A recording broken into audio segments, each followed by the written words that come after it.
Good evening, ladies and gentlemen. I'm Gene DiOrio, Vice President, Treasurer of the Graystone Society. And on behalf of the Board of Directors of the Graystone Society and our many friends and volunteers, it's a wonderful pleasure to welcome you all here this evening and to have you share with us this rather momentous historic occasion, our 200th anniversary of steelmaking here in Coatesville in this valley.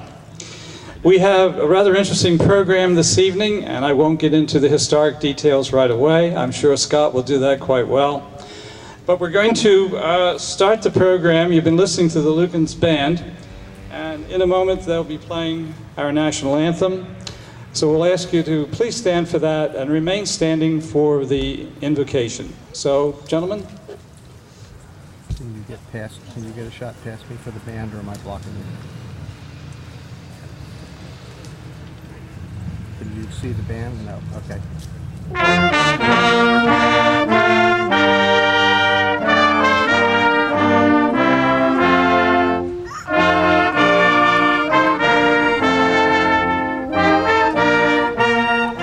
Up on top of the building.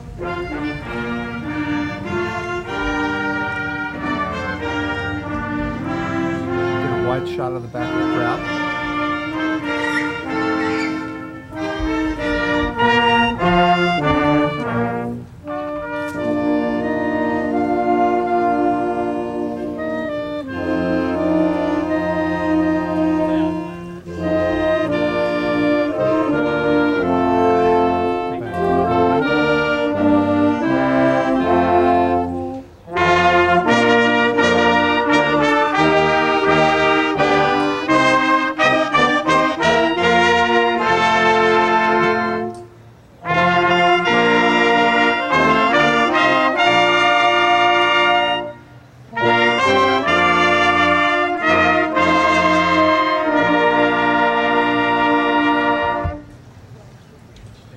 Thank you. Now the invocation will be given by Pastor Greer, who is the chaplain of the Embracing Truth Ministry. Pastor Greer, please.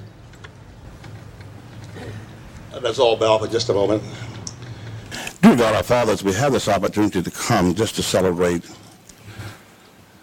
actually your goodness, your encouragement that you have demonstrated through the 200 years that this company has encouraged this community, has ministered to the community in all the ways that was so needful. We realize again that it's your concern for humankind. So as we come, we just thank you again for just the opportunity just to gather. I knew I grew up here in Coatesville, and I remember all the good things that they used to do as a company. And one thing in particular, when they used to sponsor the picnic to Lenape Park, and I ate all the goodies and all the things that they supplied. I hadn't forgotten that. And again, we see this as your goodness. We thank you for all of the people, for all the way back in the history. I know Rebecca's outstanding, and when I did some research on Lukens Company and right down the line, dear God, all the ones that you raised up in the Houston family and all the ones here, to be able to give attention to a community. And thank you for those who appreciated, those executives who were in the company, those who were, again, a part of the development of this since 1810.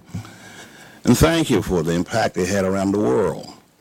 And so we thank you for all of your goodness towards us, and so continue to bless the occasion and continue to give encouragement. And we thank you for demonstrating your love to us as you sent your son, that we would have community, we would have life in the way you designed it. So bless your name, and let the celebration be one that encourage, motivate, and make the impact continue in the community that it certainly has in my life and others. And thanks again in Jesus' name. Amen.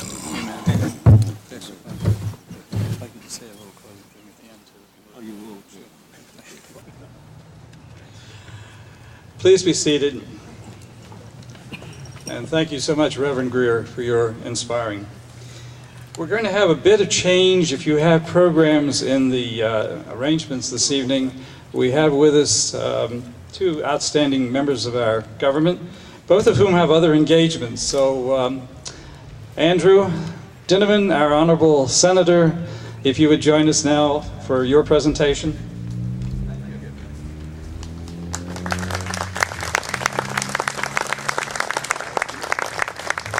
Well, good evening. And excuse me going a little out of order. Tonight's the night of the fireworks in East Goshen. I'm one of the speakers right before the fireworks go off, though I doubt anyone will listen to me there anyway. But this is a day to celebrate. You know, as you look around, all I could think of was that the hills here were once alive with the sound of Lukens, weren't they? Alive with the sounds of making steel and the sights of making steel. And we as a community are so grateful for this company and for the Houston family. You know, today in an age where one doesn't even know one company from another, it's good to know that there was a company and there was a community called the greater Coatesville area that worked as one, that cared for each other, and that prospered together. How rare that is today, isn't it? But it is the history of this community. And we celebrate that history, and when we do so, we perhaps prepare ourselves again for a renaissance of American manufacturing and for a renaissance of Coatesville. As we gather here today, let us proclaim that the best days of Coatesville are yet to be. Is that okay? That we know what this company meant to this city, and we are committed to making sure that this community rises again, and it will be as prosperous as it was in the days when the Houston family ran Lukens Steel. And with that in mind, allow me to present a citation on behalf of the Senate of Pennsylvania. We actually are going to have two citations. The first is for Graystone, and we have a citation for the Lukens family that we will be presenting at the next event, which I think is on July the 5th, isn't it? And so we wanted to divide our citations as two. So the first one is to celebrate today and is for Graystone, and our second one on the event of the 5th will be for the family which has done so much. And I'm not going to read the whole thing except for now therefore. You don't want to know all the whereases. You know why? Because you live the whereases. You are part of the Lukens family, aren't you? We're all part of the Lukens family, and it's good to have family come together and celebrate. So let me then, it says, now therefore, the Senate of the Commonwealth of Pennsylvania joins with the Graystone Society as it celebrates this momentous occasion, extends warmest wishes for a future replete with ever-increasing success and service to the community. On behalf of myself and Senator John Rafferty, we both represent areas that are served by Lukens. Allow me to present this, allow me to pay tribute to all of you who have worked for this fine company, and allow me from the bottom of my heart to thank the Houston family, going back to Rebecca Lukens and to Mr. Pinnock.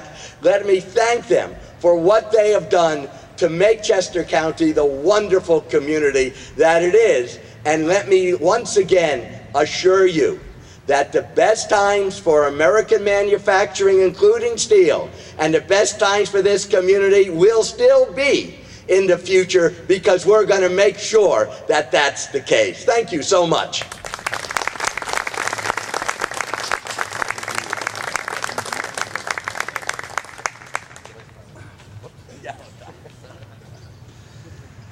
Thank you, Senator Dinniman, for your wonderful presentation. Now, we also have a member of our County Board of Commissioners, Kathy Cazzone, who I believe has another engagement. So if you would like to make your presentation now, please.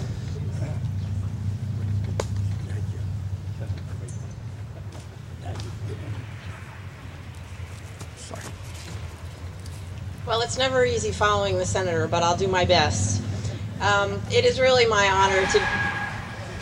That was scary. It's really my honor to be here today on behalf of the entire Board of Commissioners, Commissioners H.L. and Farrell. Send their regards as well. I don't think I could say it better than the senator did, but we truly have a wonderfully rich history here in Chester County, and Lukens and the steel industry is a major, major part of that. So on behalf of the board, and we had a citation, and I thought we had sent it earlier, but it's lost in translation, but we'll find it and we'll get it to you. On behalf of the board, I wanted to say thank you for bringing us together today to remember 200 years of a wonderful industry. And you know, when we saw the steel trees come home, while it was we were saddened that they were the reason why they were coming home, but it was a testament to the quality of the product that Lukens and the steel workers themselves did. So again, on behalf of the board, thank you for recognizing 200 years. And as the senator said, we know that manufacturing is and will come back in this country, as will the city of Coatesville. So thank you.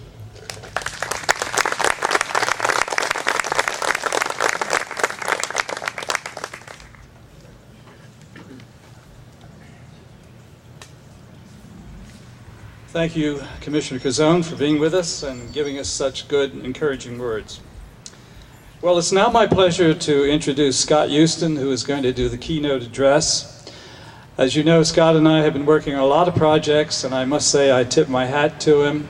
He has been my most worthy successor as president of the Graystone Society, and he's gone a lot farther than I did. He saw the need to not see this as a collection of houses and museums, but to promote the industry, which is basically the reason why we're all here. He has a passion for history, a great devotion to it, and I have enjoyed working with Scott for the past several years. This party this evening is very much his idea, and he worked very hard to bring all the details. So without further ado, our Graystone Society President, Scott Houston.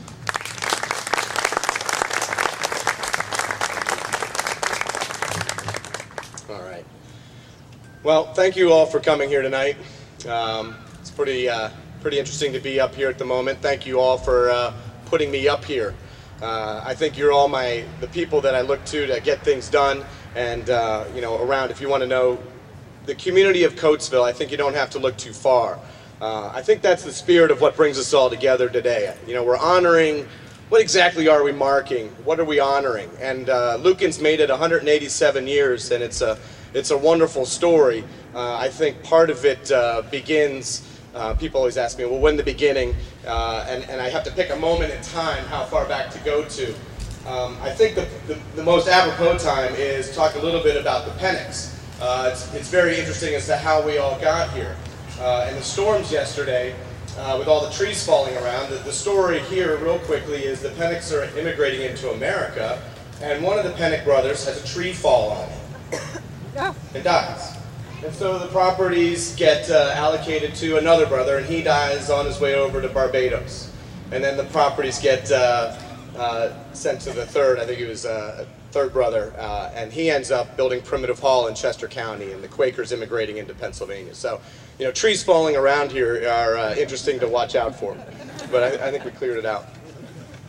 I think, you know, it's an interesting story. You go through different phases, and the story that is the family story, and it's a unique story, and I have a personal, you know, pride in that story. But what really brings us all together today, again, is 200 years of making steel, and I think the actual anniversary is next week. It's Friday, July 2nd, and I think you'll probably be up and running for another week at this rate. But I think, what exactly are we marking again? A family or a company, but it's really a commitment of a community. At one point in time, there were numerous steel companies around in Coatesville, and Worthington and Bethlehem and Midway, and Coatesville has always been a steel town and full of steel people, and very proud of what they do and the work that they make. And I just thinking of a couple cliches, tough as nails, and that's when we started making nails. And then, boilerplate. Well, I want something that's standard. I want boilerplate. Well,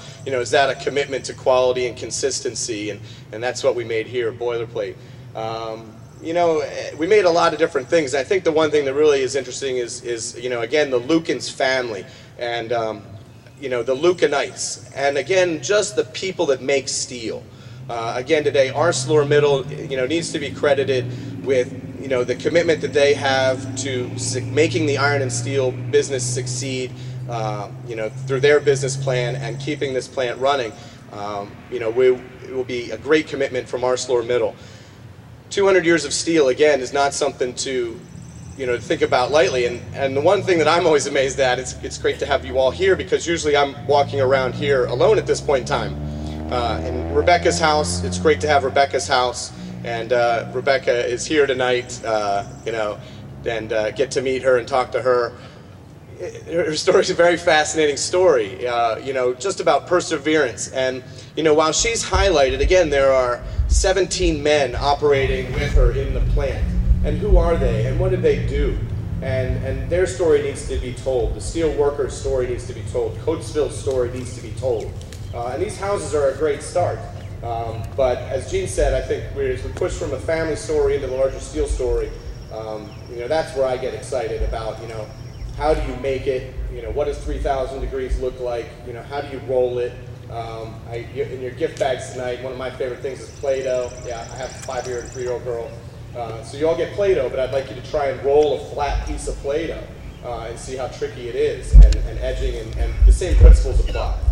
And I think, again, one of the things that we look at, here with the Historic District is I like history, I like to teach, and I can do it in an informal way. How can we take this great asset that has been given to all of us, and how can we take that and make it into a positive aspect for the community and really reach out? Well, we have to look at the community and see what is needed. And I think that math and science and engineering and jobs, not just being a tour guide, but jobs as far as inspiring the next scientist, the next engineer. One of the great things is, where does the next idea come from? And I think that is what the storyline as well, the Houston and the Lukens family is. They were never afraid to listen to ideas. I think at one point in time the company had a suggestion box and people would win things, because I think that everybody has great ideas and they care passionately about it, and there's that team aspect. And I think, how does this get done? These buildings get built or the trucks get driven, and it's the people that have to operate it and the human investment. I know Dad early, he always said that, you can have a great piece of equipment, but you got to have smart people to drive it too. So, the steelworkers of Coatesville, highly committed, highly skilled, and again, can we foster the next steelworkers? I would love to melt something one day, Ed, if you'll ever let me, but, I think that how can we, give people a sense of, well, it's not, and it's dangerous, and but I think that is as well when you look at the history of steel making, and it goes from an art. And they used to have charcoal blast furnaces. Chester County has a wonderful history of iron and steel that's not to be forgotten. Almost 300 years of iron and steel in Chester County in a good 7 years from now. And so it has a great tradition of iron and steel being an art, and then you apply the art and it becomes a science. And the science and the birth of iron and steel, and how do you build bigger buildings? How do you build ships that'll go further, deeper submarines, bridges? How do you span them longer? And again, it's for me, and listening, going up to and working with Ed a little bit, and getting to understand, how smart the people are that make steel, and the investment, and how do you get there, and how many degrees do you have? how many metallurgical engineering sciences before they allow you to do any of that. And I think that that's a wonderful process and one that needs to be fostered. And the youth of America, if we can encourage them to look at steel not as something of the past, but what are the new steels of tomorrow and how do you take this forward? I think that the company had a great history of 187 years, and ArcelorMittal today owns the company. And so community, today we celebrate the spirit of Coatesville coming together to make steel. And through the years, the different teams of people, when it went from 17 people to 30 people to 100 people to 1,000 to 5,000, and the Lukenites and the Lenape Forge, today we come back together, use this place as a place of community gathering. The Lenape Indians were here before us, and they used this valley. I believe there was a train station right up across the street. And I think that they understood between the hills, the river comes through. This is a very special place for Chester County and for America. And I think that we all need to celebrate it, bring people back, just enjoy the story. Rebecca and Rebecca's house, Terracina, the Civil War, it's great themes, but it unites America. And so I'm just really grateful that you have given me the opportunity to be up here. I know that real quickly there are a lot of people that need to be recognized, so just everybody look at your neighbor and thank each other. But Sharon Tandridge worked very hard. Sharon is over here. She does property management and anything else she needs. Sam Redsaviliak is around, and he's been extremely helpful here. And Gene DiOrio as well. We would not be here without Gene DiOrio, that is for sure. Gene and the Graystone Society to be highly commended for their efforts. And Mary Sullivan here tonight are Rebecca Lukens Award winners. But I'm not getting everybody because Dick Harrington was here doing things. So these are Coatesville people, still helping, still doing things. Domco painting, and again, it's a community. They all proud of what goes on here. And again, I really want to thank you for being a part of the story and just sharing in today's festivities. Again, we have a rose garden planting on July 2nd is the actual anniversary of the company, and that's a free day to come and be here. And then the July 5th is the ArcelorMittal picnic. But again, thank you all very much for coming tonight. Enjoy the grounds, enjoy the nice evening. I'm very happy to share them all to you. And I want to thank as well, I see a couple of them here, the board of directors from the Graystone Society, Jim Ziegler, Al Giantonio, who I know is not here, John Faris, very helpful on Brandywine Mansion Properties, Ted Reed, interim city manager, very helpful, and Bill Keene is also new on the board. Barbara Travellini is here. Oh, Dad. Thanks, Dad. Thanks. Of course, ArcelorMittal, this is the Stuart Houston Foundation and the family, and everybody who supports me for being here. Again, only through you can we get it done. The restoration of Rebecca's house is key. The World Trade Center is a big step in bringing the community together and really doing something nice, and our other projects. So again, thank you very much for coming tonight. Thank you very much.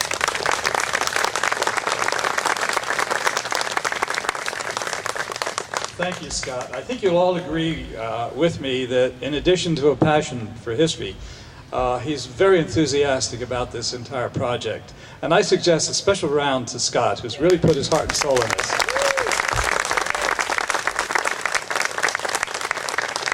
Scott made the point that he'd love to get into the mill and actually work the furnaces and pour a heat. I have to admit that I have often thought I would love to have gotten into the pulpit of one of our rolling mills and just had the fun of passing slabs and ingots back and forth. But the company said, "Oh no, Gene, you sit here with the books up the street." So that's what I did. Anyway, I think you've all made the point, or get the point from Scott, that we're not talking about the past entirely. Happily, ArcelorMittal has kept this mill running. It's very vital. I think half the people who come here for tours from away always say, well, the plant's not running anymore, and I have to tell them that's not the case. It's very busy, very vital. So it's my pleasure now to introduce the gentleman whose key responsibility is to keep this plant going. Mr. Edward Fry, the plant manager of ArcelorMittal.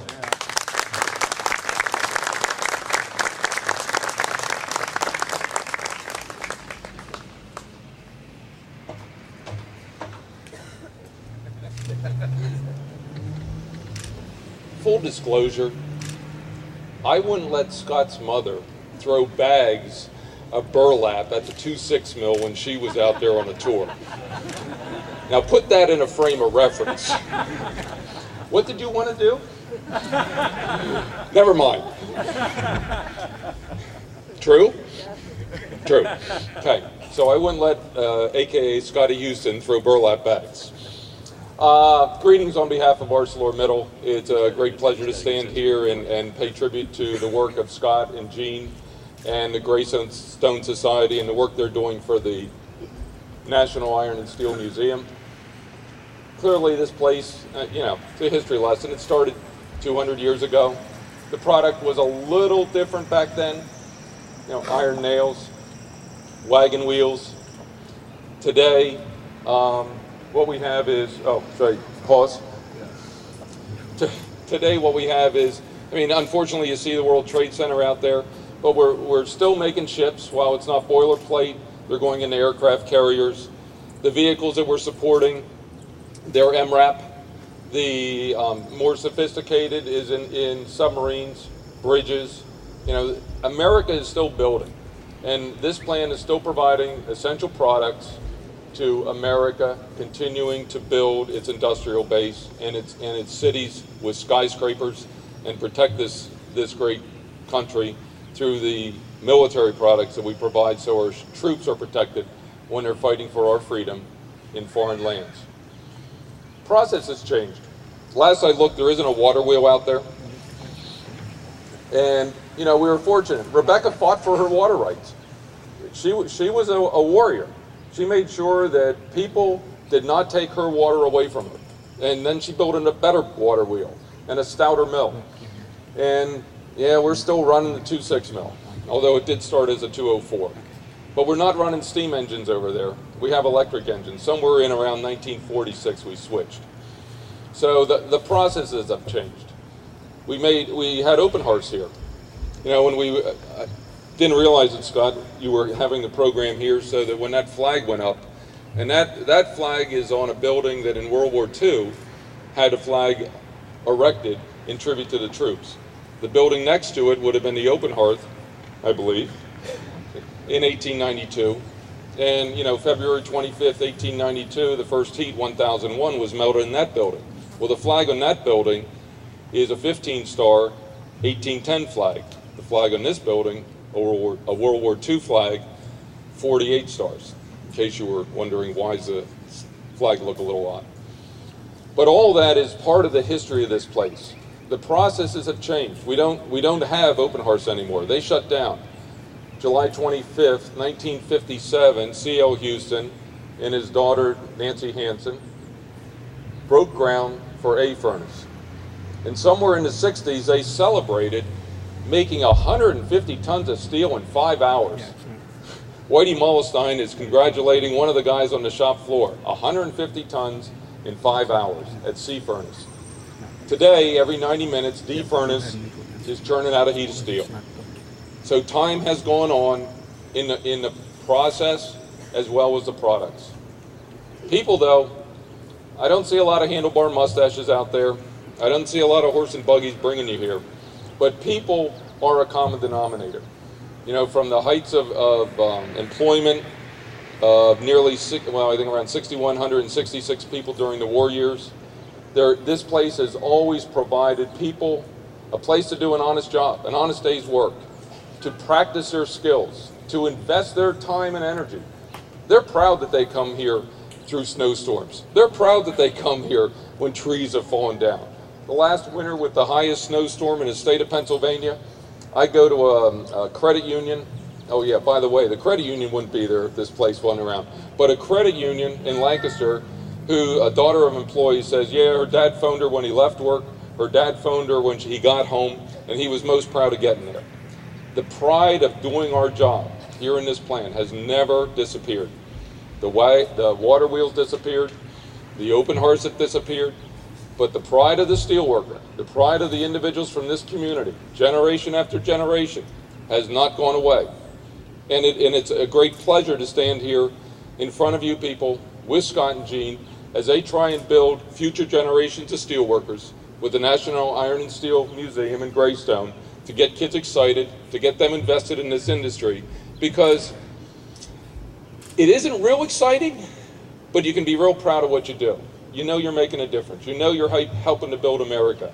And it's a great honor that the products that we go to help this country to continually grow and build. And manufacturing jobs are part of the backbone of this country. So certainly appreciate the opportunity to stand here today and address this distinguished group on this very special occasion. So thank you.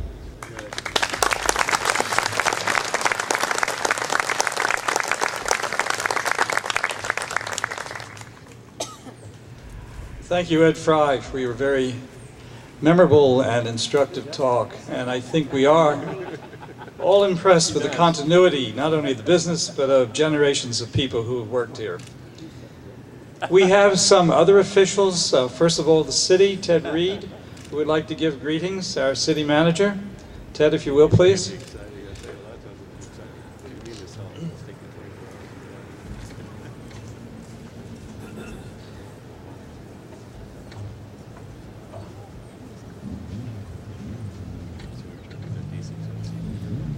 Good evening, ladies and gentlemen.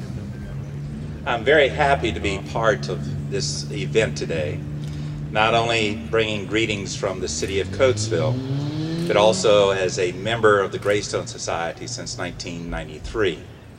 We've worked very hard through the Graystone Society, and thanks to the Lukens Foundation and people such as Scott, who have worked with us, Terracina up there on the hill has been revitalized and renewed and is a beautiful, beautiful emblem of the Lukens family and the Lukens history and the history of Lukens Steel. We're very fortunate to be here today to celebrate 200 years. Pause for a moment and just try to conceive the tens of thousands of people who have walked all of these grounds in the last 200 years. The men and women who just came here to make a living, but also came here with a sense of pride for what they were doing. They were building steel that went out throughout the world and certainly helped to defend this country and still does today. That helps us through transportation and crossing over bridges. That helps us in the cars that we drive. Pride from the community of Lukens Steel and pride from the community known as Coatesville. We celebrate 200 years of steel making since 1810. And the city of Coatesville was incorporated in 1867, and it has long stood right beside Lukens. You could say that Lukens is Coatesville, and you could say Coatesville is Lukens, and we're very proud to be part of that. Although I was not born and raised here, I'm a transplanted Southerner. I've been here since 1987, and I feel the pride in this community. I felt the pride when those steel trees came rolling down these roads back in April. So much pride that this community could lift itself up. And although we are a little down right now, we still have some ways to go. I look around and see the pride of all the region, the people who are trying to help so very much for Coatesville to come back. And I see the pride building in this community so that Coatesville can come back. And it will. Our history has not yet been written. It is yet to be. It will continue on. And Lukens will continue on. ArcelorMittal is the largest steel company in the world. And that should be a lot of pride for us, that they own a company here, that they are continuing to improve and continuing to move the steel through. And we still have a great many employees in Lukens who have the pride to make it one of the best, I am sure, that ArcelorMittal has. So it is with pride that I am here today thanking you and with you helping to celebrate 200 years of Rebecca Lukens. I saw her walking back up there a minute ago. She's inside now. Her rocking chair's out, but maybe she'll be back in a minute. So be sure to go up and take a look. I just went inside for the first time. And you have to feel a sense of history when you walk in there. And how wonderful it is. And how wonderful it is to be part of a community with such a rich history that has played a very valuable role in the United States of America. That's the pride that I see here in everybody, and that's the pride I see in the whole community. God bless America. God bless Lukens, ArcelorMittal, Steel, and God bless Coatesville. Thank you.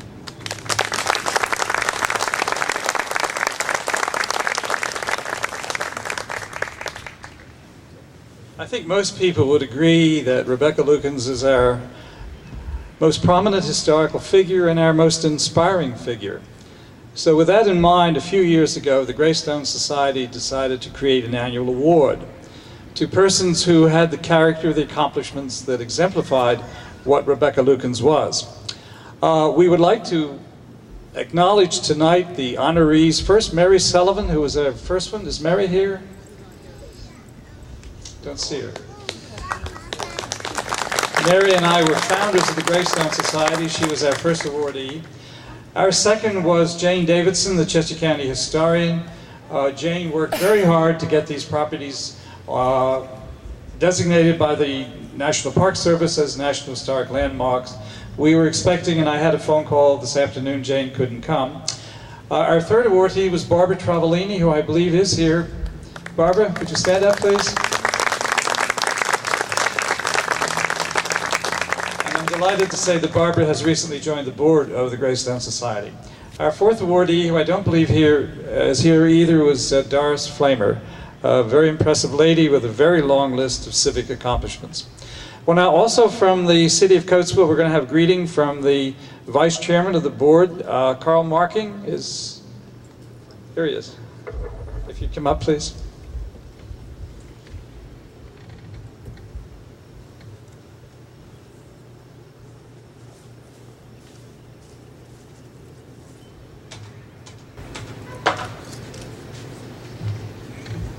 It's hard to follow so many good speakers, but to your point about looking for handlebar mustaches, I understand Chief Canale with the police department has recently been sporting one, so look to the police department for that. I just wanted to say I'm very grateful to be here this evening. Mr. Reed gave a wonderful speech. I echo his sentiments about the pride that the city has in Lukens Steel and ArcelorMittal, in the Graystone Society, and the Houston Foundation. They've done such a wonderful job safeguarding this beautiful property for the future. I have only lived in the city for about 5 years.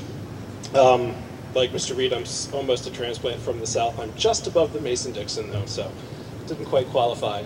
But when I came here, and I think a lot of people that come to Coatesville, they struggle with the role that the steel mill plays in today's society. So I kind of got to thinking, you know, what is the future?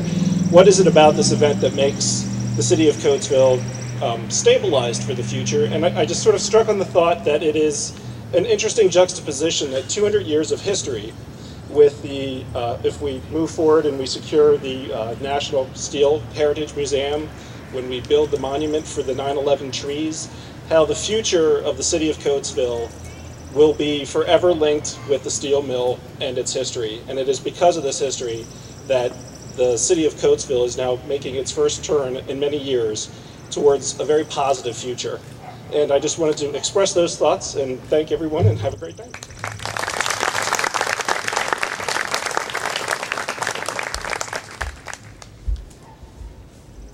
And now from the state level, we are proud to have with us our representative, the Honorable Tim Hennessy, and I believe joining him is Representative Houghton from South Coatesville. It's your section. So we are well represented. Gentlemen?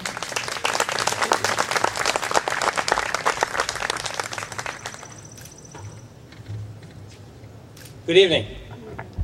I'm pleased to be joined here by Tom Houghton to represent the Pennsylvania House of Representatives at this celebration of 200 years of success in the iron and steelmaking industry in Coatesville. We honor the memory of Isaac Pennick, who founded the company 200 years ago. We honor the memory of Rebecca Lukens, who, upon the death of her husband, took the reins of this company and developed it, and then passed those reins on to the further generations of Lukens and Houston family members who kept this steel company alive and operating up until the late 1990s, when it became owned by some of the other major steel companies in America. What's important, I think, to recognize is not just the fact that Rebecca Lukens was a remarkable woman in history. She was the first woman industrialist, basically, in American history. But what's really important is the fact that she and future generations of the family built this small company into an industrial giant. And they were important not just for their size and their production here, but the fact that they developed, through research and technology, developed a very special type of steel, the alloy steels that basically became the forte of that company through the latter part of the 20th century. Many of you probably know, but the alloy steels that were produced right here in Coatesville formed the materials for the production of our United States Navy's nuclear submarines. The alloy steels that were able to resist the hull-crushing pressures that the deep-sea diving would have, which actually limited other countries' submarine fleets. They couldn't dive as deep or as far or stay down as long as the United States Navy submarines, because the United States Navy submarines were produced using steel from the Lukens mill right here in Coatesville. We've heard today that from General Manager Ed Fry about how Lukens or now ArcelorMittal is working to continue to provide steel for United States Navy and the Army, and in that way protect the soldiers and sailors that we still put in harm's way. So we appreciate all the things that have, all the ways that Lukens, now ArcelorMittal, has contributed to the city of Coatesville. What's good for the city is good for our families, what's good is good for our employees, and it's also good for the company. If you look around this Commonwealth and across this nation, you can see lots of steel mills and industrial buildings that sit idle in today's economy. What we have here in Coatesville is a very vibrant, very dynamic company that continues to employ a large workforce and continues to be the backbone of our employment here in Coatesville. As I said, that's good for the city, it's good for our families, it's good for all of us. We recognize the significance of the 200th anniversary, and Tom Houghton and I wanted to recognize or to commemorate that with citations from the House of Representatives, which we've brought for Graystone Society and for Scott Houston on behalf of the Houston Family Trust. Thank you all very much. Thanks, Tim. Well, they asked me a week ago if I would like to speak, and as you can tell by the fact that I'm dressed for the garden party only, I said no. But so it goes to how nice Representative Hennessy is to get this freshman Democrat in a headlock and bring me up here to present the citation. I really appreciate the honor. Thank you, Tim. And I'm honored to be here. Thank you very much.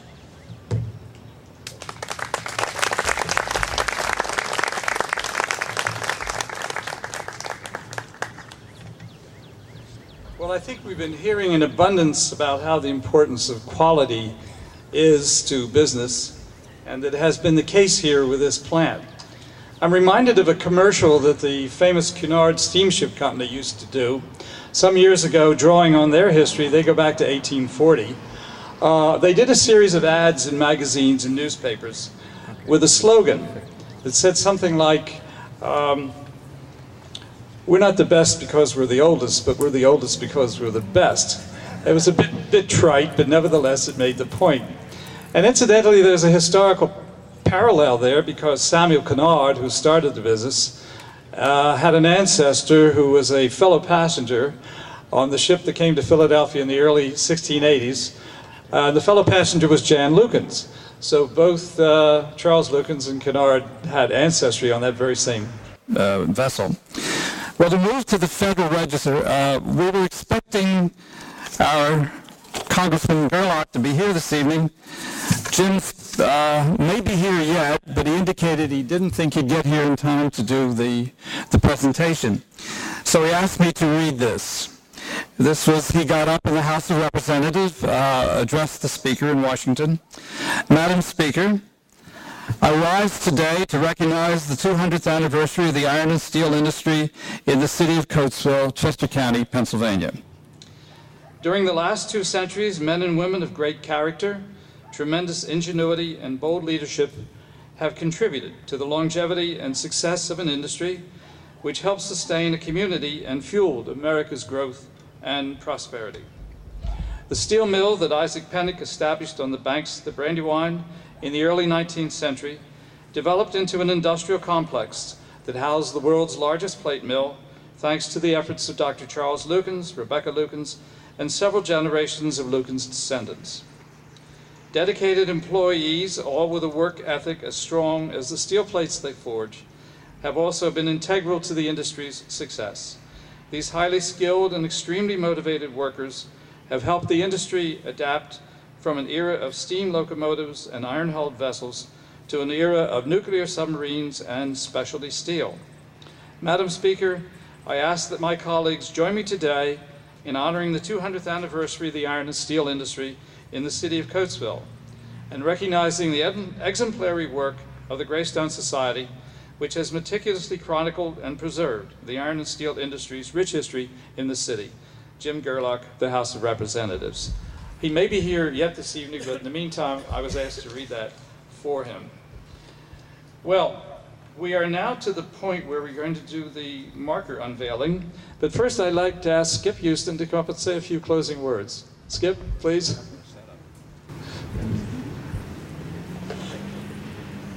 I'm not going to trek all the way up.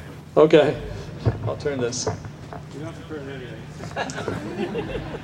Ladies and gentlemen, I've been endowed with a number of wonderful things in my life, and one of which has been gratitude, which I'd like to pass on to you tonight for being here and sharing in this wonderful program.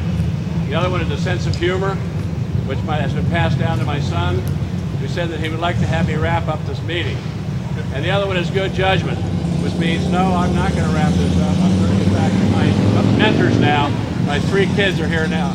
So they're my mentors. I listen to them, and I have a wife that says you better do so. Thanks, Chip, Rebecca. Thank you, Scott. Thank you, everybody.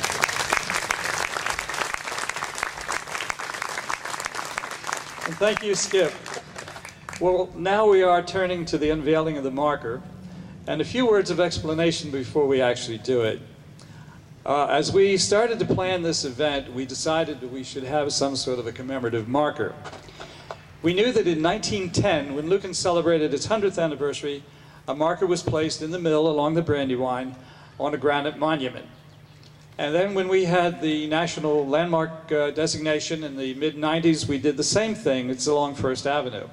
So then we had a debate about what we were going to do in a marker for this. We were going to do something similar, a granite marker with a brass plate. But someone suggested, why don't you use a piece of steel? So we thought, not a bad idea. Why don't we do it? So we started to talk to ArcelorMittal, and we came up with the idea of placing the marker on a steel ingot. Now, for those of you who haven't been through the mill, an ingot is sort of a basic product. When the hot molten steel would come out of the furnace, both from the older open hearths or the electric furnace, it would go into molds.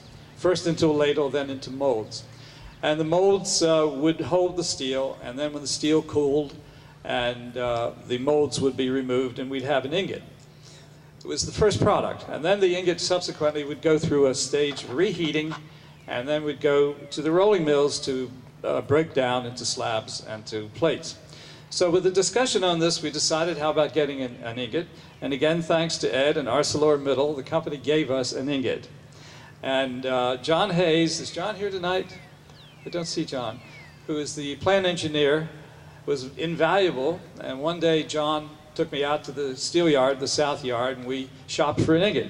And we found a suitable one, and the company gave it to us and also brought it here, all 23,000 pounds of it. So what you're going to see tonight is a steel ingot in which we place this market. So Scott and I and Skip and Ed, we're going to lean on you to help with the unveiling. So if you'd come forward, please. Thanks.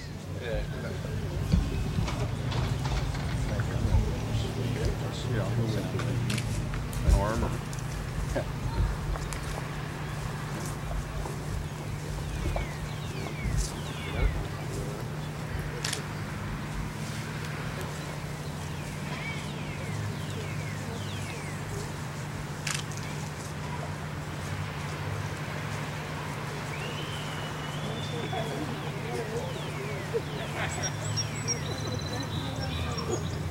Why don't you guys stand here, Gene? I'll stand on the other side.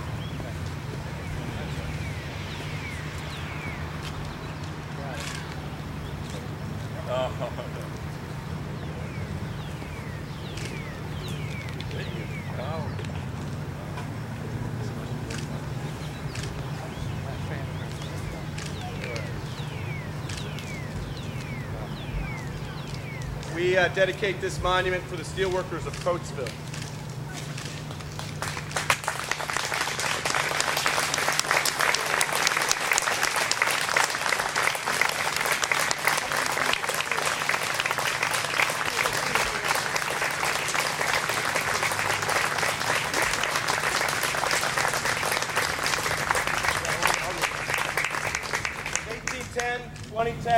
Commemorating 200 years of iron and steel in Coatesville, 200 years of iron and steel industry in Coatesville, Pennsylvania. Marketplace, June 26, 2010.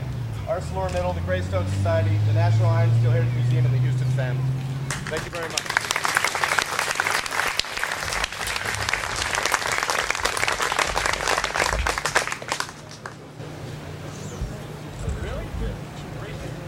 Maurice, you recognize it? It looks familiar. It's a good piece, Maurice. You can accept it.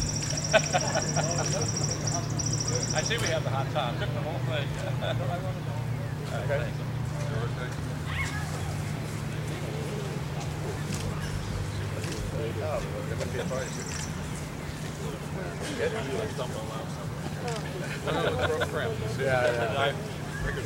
Yeah.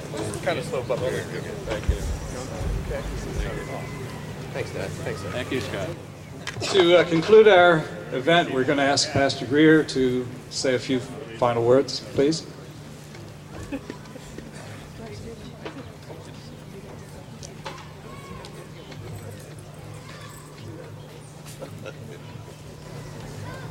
Let's all stand for just a moment, okay, as we're ending. And this leaves Skip sitting because he can't, you see what condition he's in, all right? Pastor, you're my mentor. Well, anyway, thank you. But anyway, again, let me just thank you again for allowing me to become a part of all this. And let's just bow our heads for just a moment, okay? We thank you again, dear God, for this privilege, this honor to be able to recognize again your goodness through all the folks who've been involved in this company, the city, the building community. I thank you for allowing people like myself who are ministers to come alongside just to get Nancy and Scott and Gene and all the rest of the other working for years to bring my strength to the table and to build people, build work ethics in people, character, all the things that makes for production and all the ways the community needs production. If the home is not right, then the community can't be right. So thank you for allowing me to do my part. And so continue just to bless Scott and encourage him and Gene and all the rest who are involved here, that they would incorporate all the strengths of a community to be able to make the difference that they have made over 200 years. Because I look back in history, I knew Rebecca and all of them were faith-based people. And so we thank you again for all your goodness towards us. And again, all because of your love for us. Amen.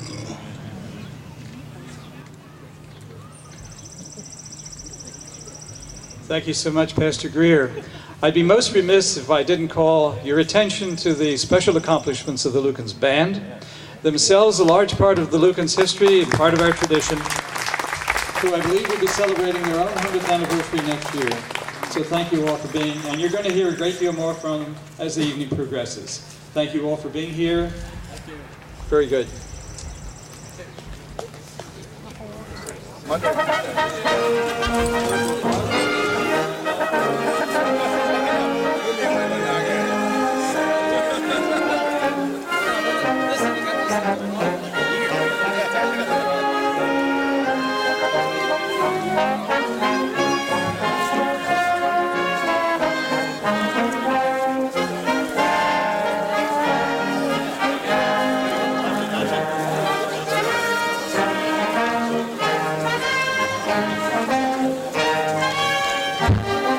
Hello, Peter.